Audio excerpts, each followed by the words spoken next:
So it was this beautiful, gorgeous, dark-skinned girl. She was a senior when I was maybe a freshman, I think. And she would just dress so beautiful. She would do her makeup, her hair. She was gorgeous to me. And so I would look at her and be like, if she can do that, I can do that too. Mm. I don't have to listen to the bullies. I don't have to listen to the people who say that I'm ugly. I don't have to listen to that. If she can show up in a way in this world, I can too. So 10th grade year, I put all my focus into being confident, building my confidence up. And I used to get so many compliments. Oh my gosh, your outfit's so cute. You look so good. Da, da, da. Like, yeah, I know. I know. I know. Now y'all trying to be, yeah. Right, right. Yeah, now y'all trying to, yeah, yeah, yeah. Okay, okay. So, yeah, but that was me just realizing I don't have to listen to what, society says a dark-skinned girl should be. I guess we're considered the least attractive. I don't know. Or even the way media portrays us. I don't have to listen to that. I can create my own, world around me.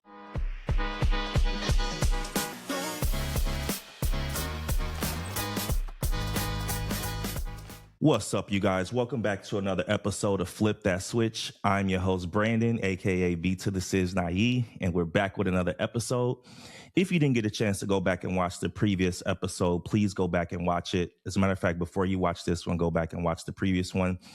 But today we're going to be diving into a new episode, and the person that's stopping by to interview with me today is a woman who is just out here grinding and getting it. She is a filmmaker. She's a writer. She is an actress. She also has a Bible study that she does. It's called Elevate Young Women, and it's for women who really just want to be empowered as far as their relationship with Jesus. And so I believe she does that once a week, where she gathers with other like-minded women who are trying to elevate themselves in their relationship with God. And they just do a Bible study. She has businesses. She has a YouTube channel. And so she's out here just really grinding and getting it, and really just putting the skills that God has given her to use in so many different ways. She's wearing a lot of hats. And so I just thought she'd be the perfect person to interview and do an episode with. So without further ado, I'd like to introduce Najae to the show. How are you? Hi, I'm doing good. How are you? Good, good, good. Thanks for joining the podcast. Really appreciate your time, and we'll get right to it. Absolutely. Thank you. Absolutely. So I mentioned all those things you're doing, right? Mhm. How are you managing doing all that, right? Because I know you got about five. I know I mentioned in the intro about 5 or 6 things at least you got going on, and there Yeah. could be more that I didn't even mention. So, how are you managing all this? Honestly, I feel like with God, honestly. I feel like he takes me through different seasons. There may be one season where he said, "Hey, this season I just want you to write."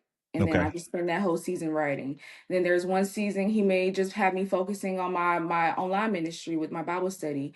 And then there's a season he has me, doing other things. So it's like I think he just trains me in that way of like taking me through different seasons. That way I don't get overwhelmed. I know one day it's all going to happen at one time, but right now, I feel like he's just like preparing me by just taking me one step at a time without me getting overwhelmed.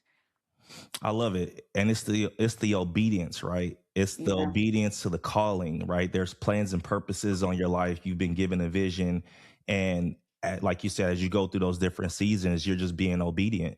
right, right, right. And that's really good, because I think what that does is it also opens up the doors for God to be able to trust you with what he's giving you, right? It's like, okay, I'm giving you these different things. I'm throwing these different things at you, and I want to see how you do with these things, right? Yeah. And the more and more I see that you are responsible, you're able to handle these things, the more and more I'm going to give you, because I know that you can handle it. It's definitely like the scripture, like if you're faithful over a few things, I'll make you ruler over much.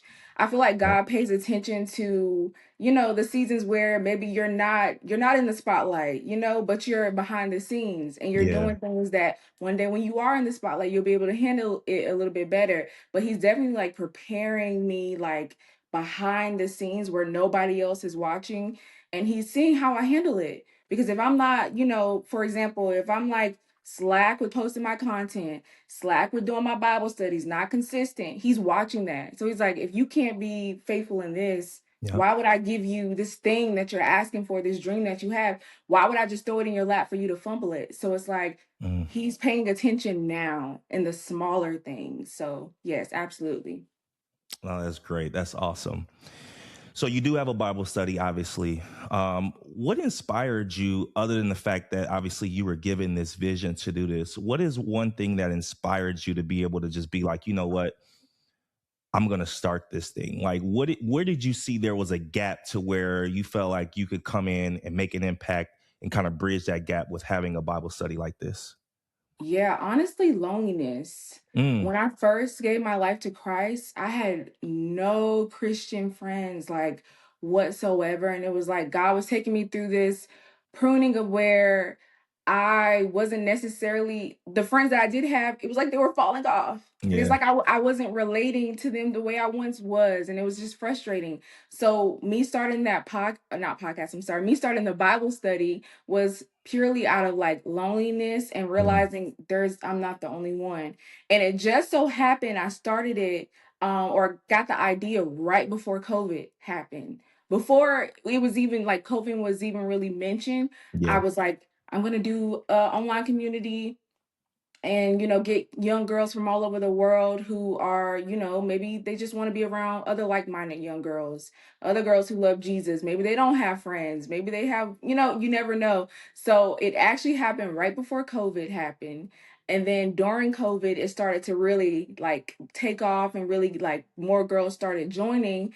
And Mm, so it was like interesting to see that. But yeah, it was definitely started out of loneliness, me wow. thinking maybe another young girl may feel like I do. Maybe she doesn't have a lot of Christian friends or people she can talk about Jesus with. I want to give her this space to be able to do that. And that's exactly what we do.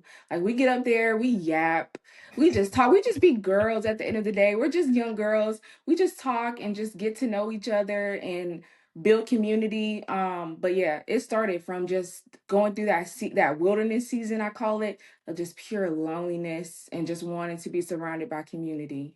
Wow. Wow. That is awesome. How long have you been doing it? Right now, I've been doing it. So I started the ministry, like the online page in 2020, Okay. but the actual Bible study, 2022. So that'll Wow. be like 4 years 4 years. now. Mm-hmm. How Four big has it years. gotten? How big has it grown? I mean, we're up to like 100. So yeah, Wow. yeah, we're up to 100. We have a group chat, and then every month girls can come on. There's new people coming in. There's people that's been there. I mean, there's this girl that's been there since she was like 19. And she was in college at 19. Now she's graduated college. And I feel like I've just seen her through that whole season of her life. So yeah, yeah, we're growing every day. And it's just a blessing. Like God even, decided to choose me to be able to, give this space for the girls. So Wow. Over 100 people from zero. from 0 to 100, yeah. Yeah. Man, that is definitely a blessing. Yeah. Do you ever feel like it's gotten so, and I don't mean this in a negative connotation, but do you ever feel like it's gotten too big to the point where it was like, okay, when it was maybe 5 or 10 girls, it was like it was easy, it was more intimate, we connected. But now that it's gotten to, does it ever? Now that it's gotten to over 100, does it ever get like overwhelming for you? No, no, Okay, because at the end of the day, okay, when it's time to do the Bible study, maybe not 100 people join the Bible study at one time. So right, it's definitely still an intimate space, okay, but a part of the actual group is 100 girls. And sometimes, maybe a girl can't make it that month, maybe a girl can, but either way, I feel like it's still intimate. I feel like it's still small. I don't get overwhelmed. I think if anything, I just try to make sure everybody feels like we're connected. That's like my biggest thing. I want hmm, us to build connections. And recently, just last month for February, we did like a little challenge of where we all had to take ourselves out on a solo date and we had to post the proof that we did the solo date. So like we find ways to connect with each other. We find ways to have community with one another. Yeah. I love that. I love that. That is awesome. I Yeah. love it. What are your plans for it going forward? Where do you see this thing going? So last year I actually did my first like in-person event for it. We Okay. did it in Atlanta, and we did a picnic. So I did like a luxury picnic. There was girls who weren't even a part of the group who came. That was my first time meeting them. There were girls who were a part of the group. They came. And so yeah, like I just want to continue to do maybe more in-person events. One Okay. day do a conference. Like that was actually my first real idea, was like conference for young women. Like I feel like we get to see youth conferences, we get to see, women conferences all the time, but like a young woman conference, that's something a space I definitely want to like tap into for Wow. sure. Yeah. Yeah. Yeah, you'll get there. Yeah. For sure. God is in the mix. So he's definitely going, as long as you keep doing what you got to do, those doors are going to open up. I have a Absolutely. similar vision for the podcast. Like when I started it, I was already thinking like, and this is where I got to kind of check myself, because normally when I start something, I start thinking, I'm a chess player. I start thinking like 5 or 6 moves ahead. Yeah. And that's my problem. I'm like, man, I stay in the moment, Brandon. Stay in the moment. You still build this up, continue to interview people who have a story. And me, in my mind, I'm like, yeah, I want to go be on panels. I want to do speaking engagements. I want to take the podcast on the road. And, I like that I do have that vision, and Mhm. I am thinking steps ahead because I'm not stagnant. But then at the same time, I'm thinking to myself, like, okay, God has me right here. Embrace this moment, be in this moment, and then he'll guide you on your next steps. But it's good that you said that, because me, I'm like, man, I already be thinking like 4 or 5 steps ahead. It's No, I totally get that too. And on top of that, I'm a perfectionist. And so I'm always wanting things to be this. But when God places, it's like a baby, really. When he yeah, places this into your lap, you have to nurture it and watch mm, it grow and grow and grow. We want yes, that baby to be a teenager. Like, come on, like hurry up. But it doesn't always work like that, especially if you want longevity. mm, You want longevity, you have to be patient, you have to step by step, and he's got you. But a lot of us, we want things like quick. Like, no, I need this to happen now. I need this to be the biggest name. I need everybody to see it. Like, but it doesn't work like that, especially when it's from God. He takes you step by step, and you'll eventually get there. But yeah. yeah, absolutely, absolutely, dope, dope. So let's talk about your journey. How was it growing up? Did you have both parents in the household? Did you have any siblings? Talk a little bit about your family dynamic when you were growing up. How was that? Yeah, so my family dynamic is this. My father, he went to prison the year that I was born. Okay. And so from that, I didn't really have like my dad in the house, but I had my grandfather. So Okay. so me and my mom, we stayed a lot with my grandparents and things like that. And I would visit my dad like maybe every few months. My grandmother or his mom would, take me and my siblings to visit him. And, he was locked up for almost 17 years. So he Wow. didn't get out until I was 17. Okay. So that aspect, I think that shaped me a lot. And as a young girl, because every young girl wants their dad in their life. And Hmm. so I would, see other young girls with their dad, and I would constantly like compare my situation, like, well, why can't I have my father, and what's wrong with me? And it would start this level of rejection inside of me, of where I felt like everyone else has it, why can't I have it? Hmm. So that honestly shaped me as a young girl. But besides that, I had a huge family, loving family. Everybody in my family is a preacher. We have our own ministry. So we've been doing that for like 20 years, Okay. almost 20, yeah, no, over 20 years actually. So I grew up, I guess, in a very like Southern Black Christian family, like what you can think of, that's us. And so we're a big close family. I was a little girl, I didn't have to want for anything. I was Mm. kind of, a little spoiled, R- you Right. know. Right. They Right. had to make Right. up for the fact that my dad, he was gone for 17 years. So, but yeah, I had a great childhood. My mom, she was a minister, so she was doing ministry a lot. that also shaped and affected me in some kind of ways. You know, when you feel like your parent is off doing ministry more than they're spending time with you. Me and her had to work through that too. Shout out to my mama. So, but yeah, I've had, ups and downs, but I can say I had a really good childhood. I did.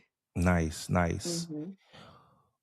Who did you look to fill that void that obviously was there from your father being absent? Was there anybody that you looked up to, or was there anybody that was like a father figure to you, or somebody that was a role model to you, to where they were in your life and it impacted your life in a way that they were like that father figure to you? Was there anybody that you had? Yes, my older brother. Me and Okay. him, we're 7 years apart, but I feel like he took on that role without knowing that he took on that role. And I looked up to him without realizing that I was looking up to him the whole time. But Okay. it's definitely my older brother. He's always been there for me. It's definitely like a father figure in a way. Um, I don't know why I want to cry about that. I'm not gonna cry, Brandon. Trust me, we're not about to go there. Hey, if you do, let it out. Let it. Hey, look, this is No, a no, no, this no, is no, a no. safe space. So if you got to I let know it it's a out, safe let space. it It's a safe out. space. It's I know. I just can't right now. I just can't let that happen. And then also my aunt. She's not a man, but she definitely took on that role as being like another mom to me as well. She made sure I had everything that I needed. And of course, my grandfather, hmm seeing him, how he took care of the household, how he took care of my grandmother. I paid attention to those things. mm, Absolutely. Yeah. awesome, awesome. And would you? And so, how are you and your father today? Do you have a close relationship? Oh, so it's a whole it's been like this. If he watches this, it's been like this.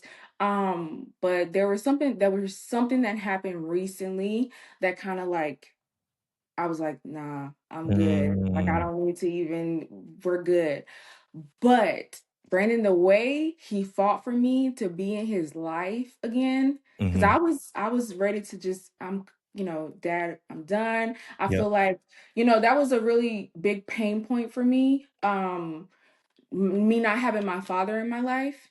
And so as an adult, him getting out of prison, you think, finally, we get to have this relationship I always wanted. A little girl dreams of certain things, father-daughter dances. That was a big thing for me. I always wanted hmm to do that.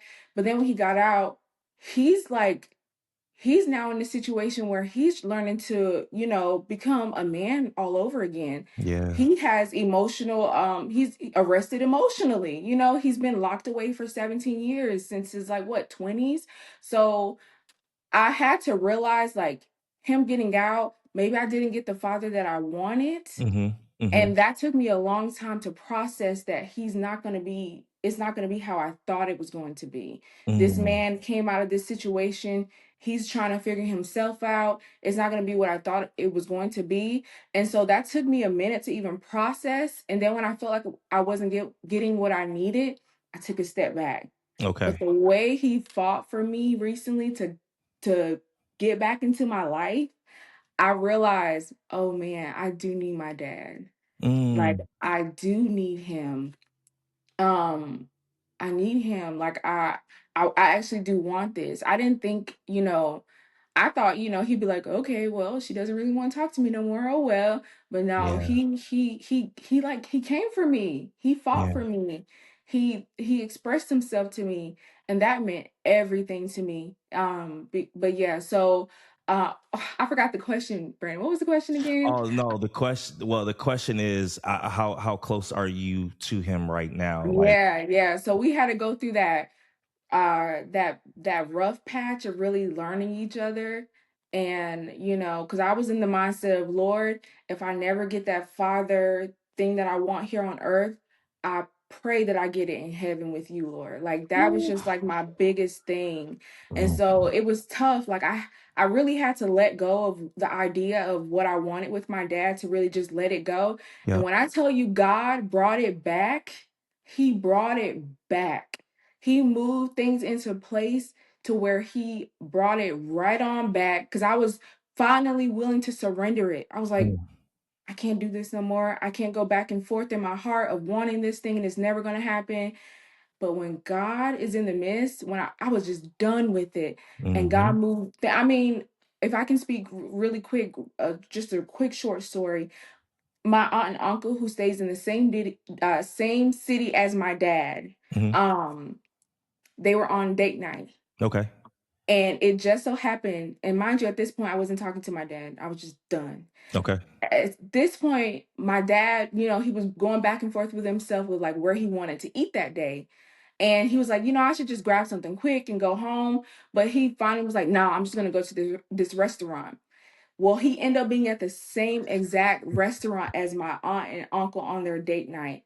And my aunt texted me, was like, look who I see. And my dad sitting up at the bar or whatever.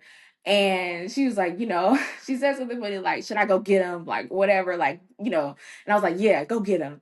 And anyway, they sat together and they talked. And she told him everything I ever felt. And he finally realized, like, oh man, this is the way she's been feeling this entire time. And when I say, like, God strategically made Made that that happen. happen. Yep. And so he was like, okay. And so my aunt told him, like, okay, she's going to be back in the city around this time. Like, it's up to you. And I completely left the ball in his court. I said, hey, if he wants to show up, he'll show up. If he doesn't, I'm already surrendered to, like, Lord, I've already surrendered this to you. Mm-hmm. That's fine. But when he showed up, he actually showed up and has continued to try to show up. That was only God. Like, that Wow. was only God. And so when I went on my first daddy daughter date, y'all, the Okay. first time in like, well, I was 27, but the first time in 27 years, I did my first daddy daughter date, and we had a great time. We had Yeah. a great time, and it was literally nothing but God, Mm. honestly. Wow. Just listening to that story, it's like for him to just happen to be in the same restaurant. It was crazy. It Man, oh was man. crazy. I was shocked. I was like, Wow. what? God, what are you doing? Okay. Yeah. Yeah. That's Yeah. when you start asking him like, what's going on here? Because I know Yeah. I was this ain't. like, I know this ain't got nothing but your name written on this. exactly. Exactly. Yeah. You said you were prepared if the relationship would have never happened, right? You were prepared to go your separate way. You were prepared to move on, and because, like you said, you have your heavenly Father, right? And so, for you, in your mind, it's like, man, that's all I need, right? And I'm bringing that back up because I kind of want people to understand that every situation is not going to be the Cinderella end of movie situation. There's going to Mhm. be a situation where you may not um, reconcile, or you may not establish a relationship with your father. And Mhm. so, you bringing that story up is great, and I truly I love that, because at the end of the day, like, it doesn't happen to a lot of people. Yeah. And so what I want you to do is I want you to encourage other girls out there who are not in that similar situation, who don't have a relationship with their dad and may not ever have a relationship with their dad. Encourage them how the other side is okay too. Yeah. You know, Sure. Yeah. um, I want you to give a word of encouragement to those who may be in that situation, and why your relationship with God matters in those moments, because Yeah. at the end of the day, He's really all you need. Yeah. So I'll give the floor to you on that. Okay. Ooh, okay. Okay. Yeah, I would say to any girl or guy, honestly, too. I would say first, I'm so sorry. I'm Yeah. so sorry that in this life you haven't been able to experience the love of a father. Like, that's tough. And I understand that completely. I'm sorry that that part of your life isn't fulfilled in the way that you want it to be fulfilled, because honestly, we all do deserve that. We Mm, deserve to have both parents. We deserve to have our mom. We deserve to have our father. We do. So I'm sorry that you haven't been able to experience that part of your life yet. And I would also say is that when I before I was born, right? my mother was praying about that situation, Mm. about me maybe not having that father in my life. And you know what God told her? He said, "Don't cry. I will be her father." He told her that before I was even born. Wow. Don't be afraid. Don't be Yeah. sad. I will be Najae's father. Mm. And when I tell you God has been my father from the very beginning, even the moments that I didn't even realize he was there, he's been my father in Mm. the big ways, in the small ways. When I don't feel protected, he's been there. Yeah. When I don't feel safe, he's been there. He's been the person that I go to the most, that I can talk to the most. He's taken me on daddy daughter dates, Mm. right? Before I had my first actual daddy daughter date, God took me on multiple daddy daughter dates. Yeah. He's always made me feel cared for. He's always made me feel loved. When I didn't know how I was going to do this, maybe even pay my rent at one point, I didn't know how things were going to work out. My father always took good care of me. Mm. He's always taking good care of me. Come on. So you have to understand that where there is lack in the natural, God makes up for in the spiritual, right? He fulfills the thing. We don't have to go out of our way to fulfill it. He'll take care of it. So he's looking at your situation. He's saying, yes, she's lacking right here, but trust, I'm going to fulfill that. It's just like every other aspect of our life. Where we're weak, he's strong. And so don't feel like this is the one situation God has just forgotten me in. No, he's saying, if your father can't get it together, I'm right here. And may I also add, there may be a reason why your dad is not in your life. There may be a reason. And that took me a long time to grip to, of like, maybe who you are, if your dad was in your life, who you could have been became was not who you're meant to be. Maybe that, you never know. Maybe your dad Come on. wasn't that good influence that you needed. Yeah. Maybe he would have taken you through some things that you didn't need to be in. Mm-hmm. Maybe that was God's protection. And I know that is like tough to even come to terms with, but you never know what God is protecting us from. Mm. And I had to come to terms with that. Who you are right now and the trajectory of your life may have been completely different if that particular man was in your life. Wow. You never know. You So never you know. have to, in some ways, see it as God's protection and realize that there is a reason that for everything. There's a Mm-hmm. reason for everything. And that if that person can't step up to the plate, God will, and he has from the very beginning. He's with you, he's for you, he'll never leave you nor forsake you. And lean into it. Like, don't just say, yeah, God's my father. No, lean into it. Go on daddy daughter days. There have been times where I've done like picnics with just me, my Bible, and I've talked to God. There's been times where, this makes it's maybe a little cringe, but I've danced with God. I've Yeah. danced with the Lord. I put Yeah. on some good old worship music. Shoot, I put on some jazz and I danced with my father. So it's like lean into that aspect, and you never know.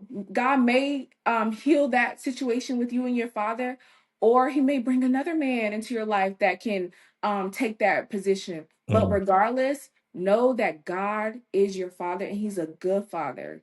Mm. So trust him in that. Lean into that. Start doing those things as if God really is my father, because he is. So, and even to this day, y'all, my relationship with my dad may not be exactly how I want it to be. I can't sit up here and say, oh, yes, it's perfect. Yeah. It's not. Yeah. But I know that I have a heavenly father who takes good care of me, really good care of me. And so with that, yeah, I just pray that y'all start leaning into your relationship with your heavenly father more, and trust that Mm. he's gonna take good care of you. So I that's what I love would it. say. I And I love it. hope that was helpful. That helped me. Amen to that. Like that is, yeah. Wow. Great perspective. I truly appreciate that. Because there's a lot of people who needed to hear that, and they're struggling. Like they're in the trenches right now. They're struggling. Yeah. They long for that relationship. My wife, she was a similar situation as you. Her dad went to prison when she was 1, and he just Wow. recently got out, and she's Wow. 34. Yeah. And so a lot of it's a commonality in people, where they have these situations where for some reason or another they don't have that relationship, and then later on either the father comes back into the mix or he never Right. comes back into the mix. And Yeah. so it's important to understand that it could happen, but also at the same time, God may be taking you down another journey, unfortunately, that won't include your dad. Yes, and that sucks. It's Like, yeah, like, to be quite honest, that really, really sucks. yeah, To even but I just had to come to terms with it because I said, "Lord, I just want to heal." yeah, Like, whether he's in my life or not, me separating myself from him and going no contact, I just want to heal. Like, it's not about me being upset with him. It's not about me hating him, being angry with him. Like, that's the one thing I wanted him to know. Like, um, I don't hate you. yeah, I'm not angry at you, but I've been struggling with these daddy wounds for so long. At this point, I just want to heal so I can yeah, move on with my life, yeah. so I can see what else God has for me because this is the one pain of my life and I just want to heal. So that's why I got to that place. Like, it's sad that can't show up in the way I want him to, but at the end of the day, it's about my healing. And Hmm. I just want to move on. I just want to experience life outside of this. So, yeah. I love it. I love it. Wow. You mentioned, well, I know I was talking to you briefly, and I know you struggled with bullying, right? Um, Yes. Talk to me a little bit about what that was like, why you got bullied, and Mhm. kind of how did you get through that season in your life? Okay. Shout out to you, Brandon, but it was the dark skinned guys that were the main ones. I still like maybe you can even speak to that. What is the point? Like, we have the same complexion. Why are you bullying me? I So it was over your don't. complexion. Yes. Oh, Yes. I just don't understand. It was the dark skin. Just like, so yeah, it was mainly the dark skinned boys. I just couldn't wrap my head around, bro. We the same color. Like, how are you gonna make a joke about the light when the light turns out in class? Where Najae We're- go? oh Where wow. did you go? Like, we're the same. But anyway, so it was just like, okay. So I was bullied for being, dark skinned. I always say the 2010s was like the Jim Crow era for dark skinned women. It Woof. was really tough. I know the guys experienced it too to a certain degree, but Yeah. y'all also had like being compared to Morris Chestnut and Idris Elba. So it's like, how hard did you really have it? But I get it. I get it. I get it. Y'all had it hard too to a certain degree. But yeah, so yeah, it really made me struggle. And then to make matters worse, in media, like Mm, film and everything, we weren't shown in a certain way, when yeah. there was a dark-skinned woman, we were always loud, we were never really put together. Shout out to Mm, a few shows that show dark-skinned women in a good light, but it wasn't, how other girls get to see that representation in film and media. As a dark skinned girl, I didn't always see that. And it was frustrating. And that was a big reason of why I wanted to, start my own production company, make my own films and put dark skinned women in certain spaces and light. And, we can be the romantic love interest. Why not? We're gorgeous too. right. So it was frustrating. It was frustrating. But I think in high school is where I really was like, you know what? I'm done with y'all. And I started really like honing into my looks, the way I dress, the way I carried myself. I don't have to be insecure just because y'all tell me I need to be insecure. Like, I Right. don't have to go by that. So it was this beautiful, gorgeous, dark-skinned girl. She was a senior when I was maybe a freshman, I think. And she would just dress so beautiful. She would do her makeup, her hair. She was gorgeous to me. And so I would look at her and be like, if she can do that, I can do that too. Mm, I don't have to listen to the bullies. I don't have to listen to the people who say that I'm ugly. I don't have to listen to that. If she can show up in a way in this world, I can too. So, 10th grade year, I put all my focus into being confident, building my confidence up. And I used to get so many compliments. Oh my gosh, your outfit's so cute. You look so good. Da, da, da. Like, yeah, I know.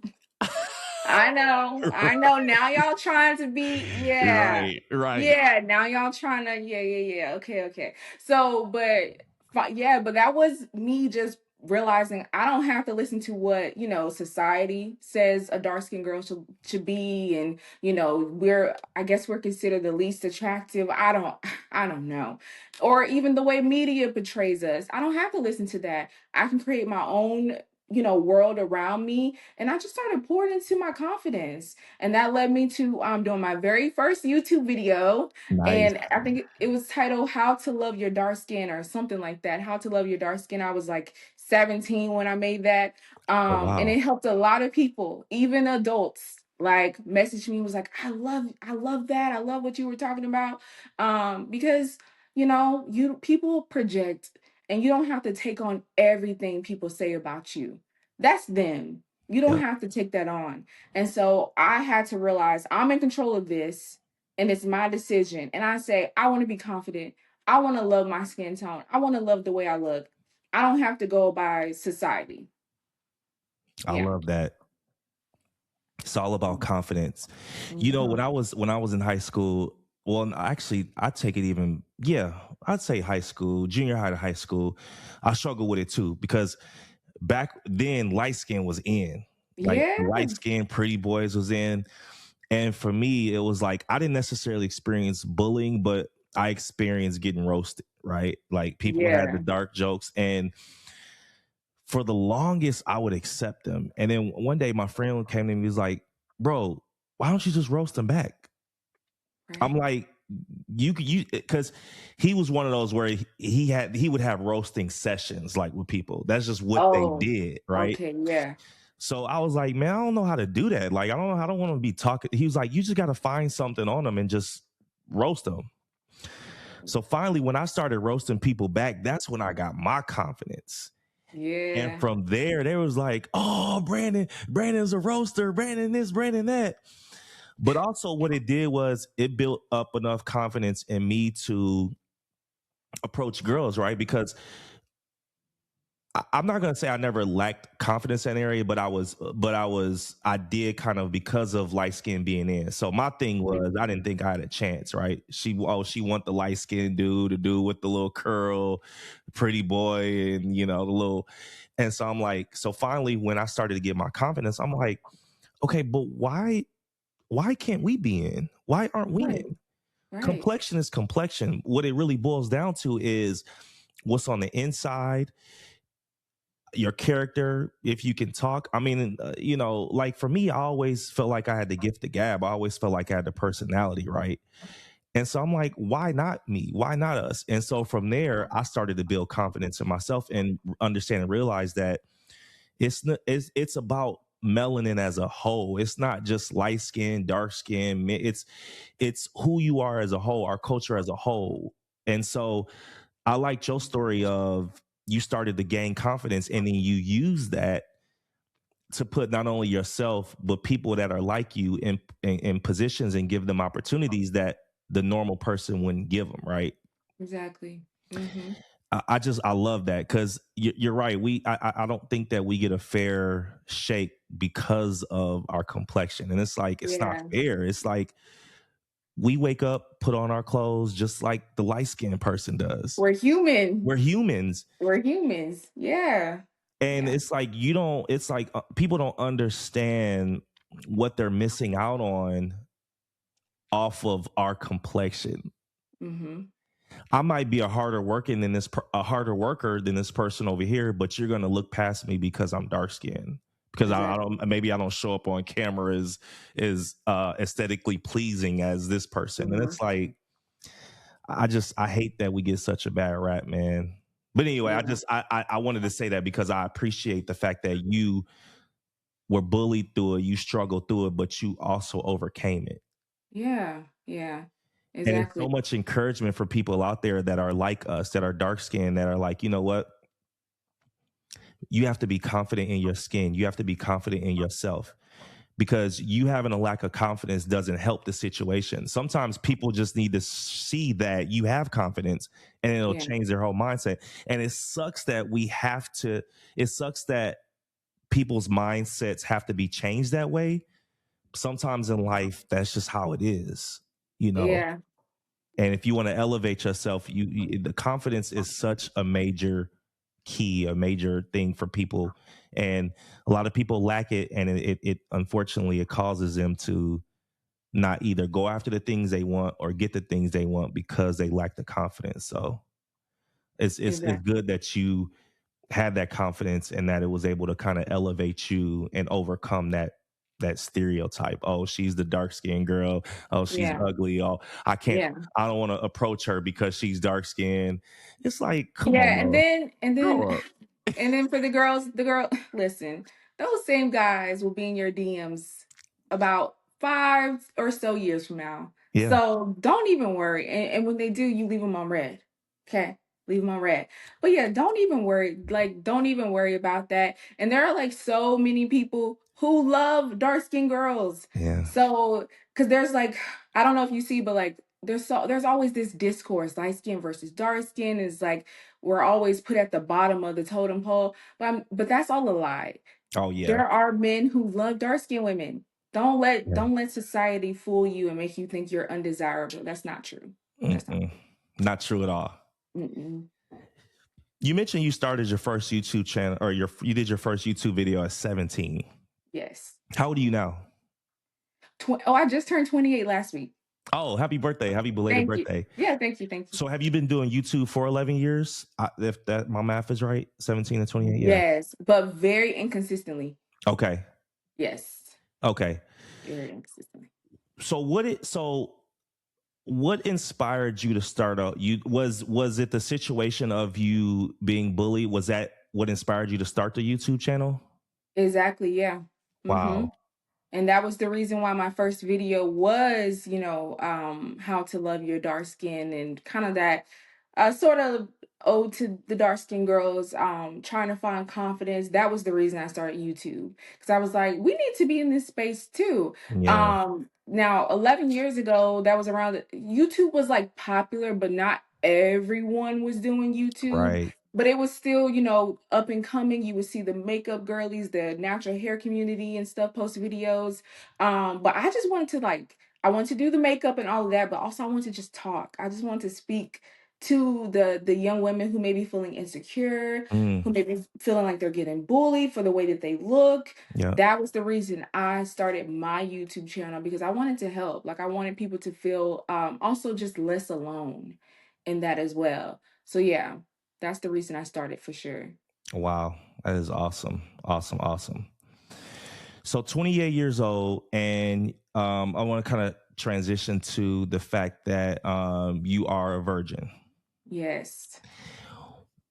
And obviously, it's funny because the way social media is, society, and how we've been brainwashed to think that um, sex and giving away our bodies, that's a popular thing. It's the thing to do.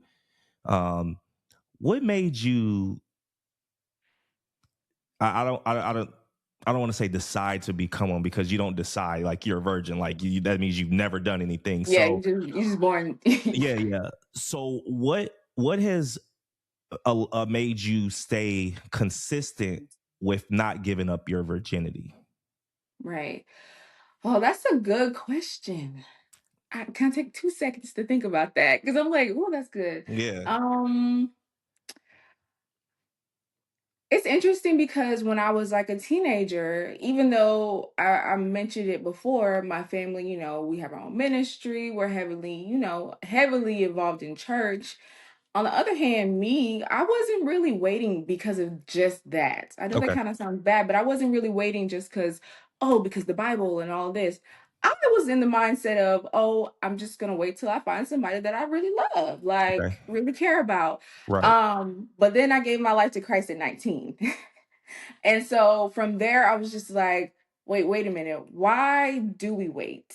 And what's the real reason? Because Mm, growing up, you just hear, don't have sex. hmm.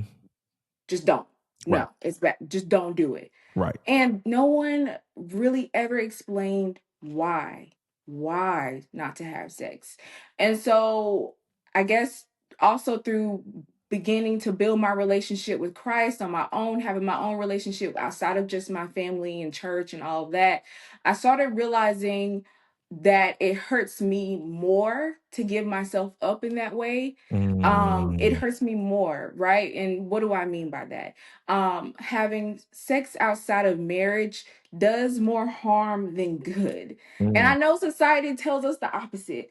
yeah. They tell us that if you want a relationship to work, if you want a man to stay with you, all of that, you have to give this part of you up. Or if you're really in love, then this is just what happens. But honestly, I found that me remaining a virgin and telling the person that I'm talking to, or whatever, like, hey, I'm also not having sex till marriage. So this won't even be like a possibility in the near future. I'm just letting you know, when I say it weeds out the people that are not for me Ooh, so much boy. faster. It weeds them out so much faster, right? And Mm-hmm. there'll be a few people that may say, okay, that's cool. I respect that. I'm like, okay, you respect that. But when it gets Yeah. down to the Well, I nitty mean, gritty, you're going to have to walk that thing out. So they say, I respect that. But then they'll slowly like try to, oh yeah. nudge or like see how far they can take it. Mm-hmm. And so it weeds out all the people that just are not for you. It Mm, has been my greatest protection, honestly, from heartbreak, from,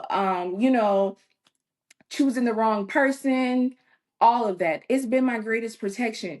And, my family sometimes make a little bit of fun of me because, I get rid of guys like super quick and easy and fast. Like, but I think it's because I am a virgin yeah. and I am saving myself for marriage. And so when you have that mindset, you're not clouded by a guy's Mm-mm. physicality. You're not Mm-mm. clouded of, oh, what could possibly happen? You're not clouded. I'm like so sober minded of like, if I see the red flag, the red flag, the red flag, why do I have to stay in this?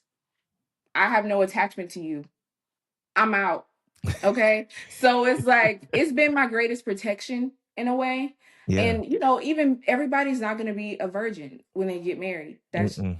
But that doesn't mean that you still can't wait. That doesn't mean that when God sends you the person for you, you can't take that opportunity to say, hey, let's both wait. We may not be a virgin up until this point. Shoot, maybe in the last relationship, we were just doing what we wanted to do. But in this relationship, I want to honor God with you. And so let's wait. Let's re-wait. So you don't Mm, necessarily have to be a virgin to be abstinent. That's just something that you can create with your relationship with God before you even meet your person and say, hey, this is what I want to do moving forward. absolutely. Yeah. Wow. I was just about to ask you, when you date, do you let them know that up front? Like, is that like a first date conversation, second date, third date? Is it first date? That's like one of the first, that's like Oh, like on the top. phone, like when you would. That's like, yeah, like I don't know if that's even like okay or not. Like I Oh can't yeah, say for that. sure. I can't say that I'm like the dating guru when it comes to this kind of stuff. I don't even know if that's like okay to do. But like sometimes it just naturally, especially if, okay, for me, I definitely want a Christian man. So we're just talking. He's sharing his points about, the things he believe in, his morals, Mhm. his relationship with God. I'm sharing mine. And it just so happens it just naturally just comes up sometimes. Like, what are your thoughts on waiting to marriage? And I always let him speak first. Like I just always, because I just want to hear him. Because Wow. some guys, they'll hear me speak and they be like, yeah, yeah, yeah, me too, me too, me too. And I'm like, you sure about that? You sure? They didn't Right. seem that confident when you said that. So I always let them give their answer. And sometimes the answer is like, yeah, I love God and I serve in ministry and all that. But that part, one guy told me, we grown. And I'm like, oh, uh, okay, yeah. All right. But yeah, I always let them go We first. I always grown. yeah, we grown. Oh, you're right. You're right. You can go be grown over there though. Right. But yeah, like I bring it up and I hear their thoughts. I don't say, hey, I'm a virgin. Like I don't just throw it out like that. But I bring up, what are your thoughts on waiting to marriage? And I just hear them and if they say, nah, I don't really want to, there's no point of me even discussing further because that's just something Absolutely. I'm just set on it. I'm just really set Absolutely. on it. So yeah, I do Wow. bring it up. very early. Absolutely, absolutely. What's the longest? So what's the longest relationship you've been in? Fun fact, y'all, I've never been in a relationship. Oh, I Wow. love that reaction. Oh, we gotta zoom into that. Wow. Do you think that's because when you let them know the situation, they tuck their tail and run? They actually don't run. They actually try to put up like a fight They try to and put up like a fight. they try to put up a fight, and I just have to say, but we're not aligned. And they say, but Oh, I respect what you're doing. And I'm just like, I genuinely want someone who's waiting, like yeah, who's already waiting. And I'm not saying you're perfect. I'm not saying my husband's gonna be a virgin or anything like that. I'm not saying that. That's right. not what I'm saying. But I want you outside of me to already have such a strong relationship with God Yep. that you're already choosing to do that before I even stepped into the Step picture. into the yep. Because when we get into a relationship, what's going to happen is the truth is what's going to happen is my flesh is going to get weak sometimes. And when my Mm, flesh get weak come sometimes, on. I need you as a man Come to on. be like, no, we're not. We're not. Like, let's stand firm. Like, it's okay. Let's separate. We're good. Like, Netflix I and need you to chill be is able. real. Right. I need you to be able to do that. And if you're not already on that journey on your own, when I'm tempted, you can be like, yeah, you know what? You know what? We grown. Like, I don't need that right now. Like, I We don't grow. we grown. Like, I don't need that. No, I don't need that. So I want someone who's just strong in their relationship with God in all aspects, and so and maybe when he's tempted, I'm strong. So it's like vice versa, like equally yoked. I don't want to be pulling you and saying, hey, we need to do this, we can't. No, I want us to be like in agreement with one another. Like, this is just not what we're doing, and that's fine, and we're going to work around this. So, but yeah. Wow. So you've never been in a relationship? Have you ever kissed a No. guy? Yes. Oh, okay. It's like, this nun, we got a nun No, up no, here. no. Like, no, no, no, no, no, no. Okay. Okay. I've dated. I've You've gone on. dated. You've just never I've been in like something serious. I've never been in a serious relationship. Right. No. Right. No, but I've dated, I've gone on dates, I've talked to guys, like Yeah. I've done all of that, but as far as like a serious relationship, like we're together and we're moving towards something, no, no, no. Do you okay, so because you've never been in a relationship, right? And obviously I like what you said about really just the guy having that perspective, because a guy could also be like, you know, I'll wait with you, but then just be going to get some on the other side or on the Exactly. side. So Yeah. so I get the whole aspect of he needs to have that alignment to where he's gonna come in and respect that, but not only respect me, but respect himself to the point where I feel that we are on the same page. Exactly. Because you haven't been I'll actually start with this question. Do you feel that you're ready for a relationship? That's a good question. Um, yeah, I Okay. do. Only because of this, I feel like for the past almost 10 years, I've given this part. When I gave my life to Christ at 19, Hmm. I gave God also that part, Okay. right? Because before that, I was just going on dates like left and right, left and right. If a guy says he's into me, I'm like, oh, yeah, let's go on a date. Like, why not? Like, I wasn't really like, or am I even really attracted to him? Like, I was just like, yeah, let's go on a date. Let's get to know each other. Why not? Right. But I was like, but Lord, there has to be a way. I see the way the world is doing it, but there has to be a way you're doing it, the kingdom, right? There has to be a method to this as well. It can't just be, oh yeah, there's the God has a plan for every part of my life but this. Mm. Yep. So when I was around maybe 20, I gave that part to God. I said, Lord, I need your hand in this. Like, I want my next person that I want my boyfriend to be my husband. I don't know, like I want that person that comes into my life to be my husband. Like, I don't want to just keep dating people, talking to people, it fail, it not work out. Lord, you must have someone for me. I gave that to him. And I believe that God has someone appointed for me, ordained for me.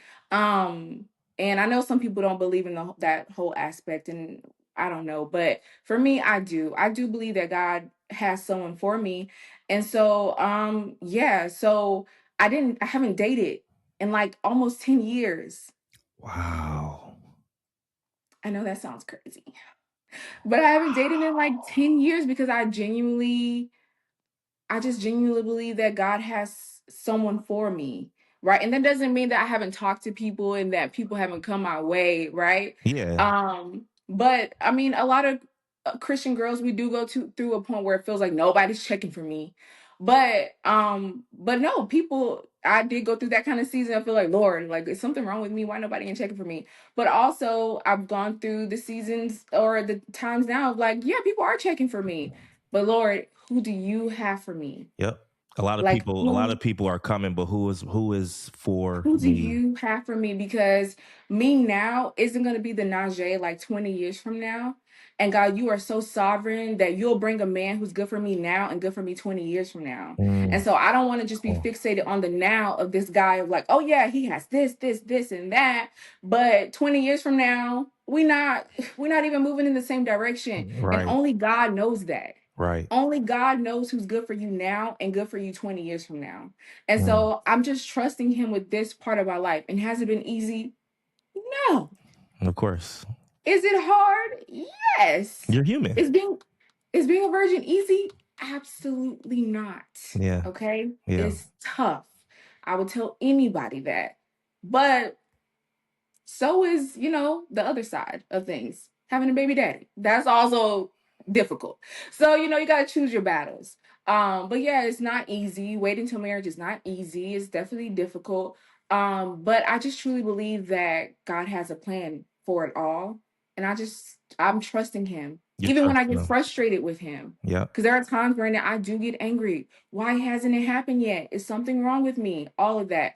But I continue to trust him because even when I try to do things on my own and like, okay, you know what? I'm just gonna be with this guy right here and Doesn't just work. whatever. It doesn't even work. Doesn't work. So just like when I said when I was 20, I said, Lord, there's a way the world is doing it, but how are you telling me to do this? Mm-hmm. And so I'm just choosing to trust him. Yeah. You have arrived when you understand and realize that I can go in the opposite direction of what society and what social media and what the movies and what everybody's telling me to do. If I have the inner desire to trust you and to go the opposite way, to go the way you're trying to tell me, that's the growth and the spiritual maturity. That's what and that's what really God is trying to get all of us to do, and some people arrive faster than others. Some people's maturity is different than others. I never judge anybody's journey or their path or how they get to where they get to. But the fact that you are in a position to where you understand and realize that there's only one person I serve here. I don't serve the opinions of social media. I don't serve the opinions of society. I don't serve what the world tells me. I serve one person. So the fact that you're doing that, I have the utmost respect for that. And I commend you. I commend you because, like you said, it's going to take a certain type of individual to come into your life, God led, and understand and realize everything that you got going on. But the fact that also you are God's daughter and you understand and are aligned with what he is trying to get you to do. And so I respect it. I mean, I know I'm sitting there making these facial reactions to what you're telling me and stuff like that, but I respect it because I mean, you're one of a few. You're one of it's not many people doing it like that. And so I just tell you I respect it. Um I appreciate that. yeah. Yeah. Yeah. Thank you. Well, Yeah. I'm gonna get you out of here on this last question. It's a question I like to ask to conclude the episode. Let's say you're talking to 20-year-old Najae, and she's struggling right now. She's actually in a situation where life is not life in the way that she thought life would life, Hmm. and she's just going through it right now. And she doesn't know what her journey is. She doesn't know what life looks like for her. She's like kind of stuck in a rut right now, right? She doesn't have anything figured out, which I mean, how many 20-year-olds have some stuff figured out? But she has the desire to want to figure it out and to want to navigate life better than what she's doing. And she comes to you. What's one piece of advice that you would give her?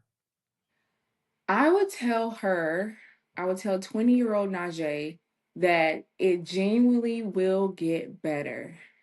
Because at 20, I was very depressed, Mm-hmm. very anxious, Mm-hmm. had suicidal thoughts, Mm, all of that. mm-hmm. And so I would tell her it really does get better and that you're not crazy. The dreams that you have in your head, they will manifest. Mm, You just have to keep going. yeah.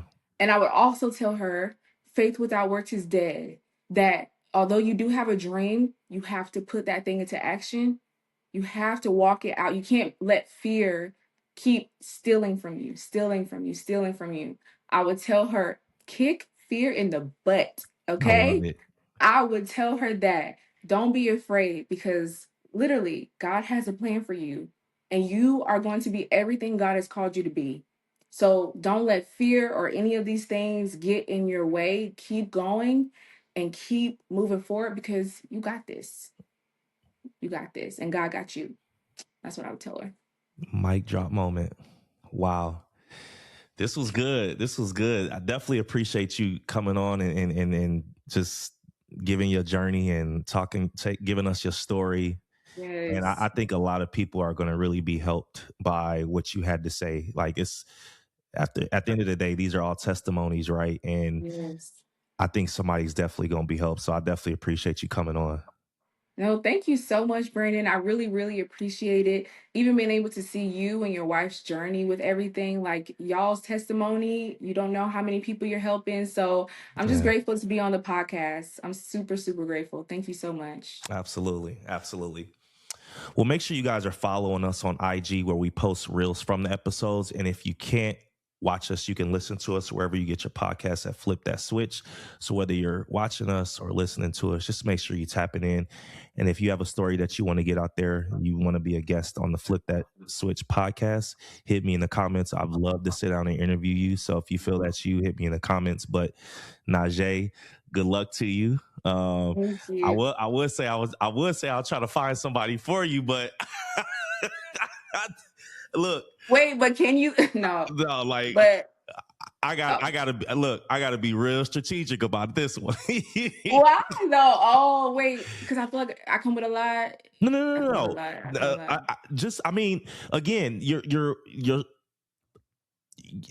how you're so aligned. This is a Yeah. good thing, right? Because Yeah. like you said, your story and your situation weeds out a lot of people. It does. So because it weeds out a lot of people, you got to be Yeah. strategic and be like, hey, listen, man, like, look, I'm Yeah. telling you right Yeah. now, good woman on fire for the Lord.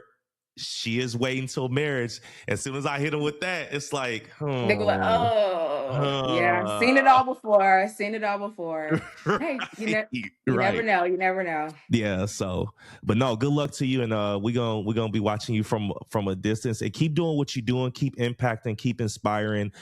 Look, the Bible study is gonna grow. Everything that you put in your heart into is going to blossom just because you are aligned and God's giving you the vision, you're being obedient. So everything that you're touching and doing is gonna blossom, is gonna grow. And Thank I you so truly much. believe that. So good luck to you. Thank you so much. Thank you. Thank Absolutely. you. And we're gonna see y'all for the next episode and we out. Peace.